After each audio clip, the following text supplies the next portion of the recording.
Georgia House Speaker David Ralston has stripped the chairman of the House Retirement Committee of his duties after he made offensive statements about the late Congressman John Lewis. During a radio interview, Tommy Benton talked about against replacing the statue of the vice presidency of the Confederacy with one of Lewis inside the U.S. Capitol.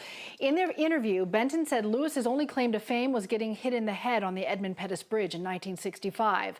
Of course, Congressman Lewis was among the activists brutally attacked by state troopers on the bridge, nearly lost his life, then went on to serve the people of the 5th Congressional District of Georgia for more than 30 years.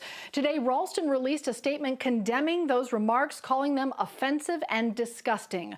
We've reached out to Benton's office for a statement. We have not heard back.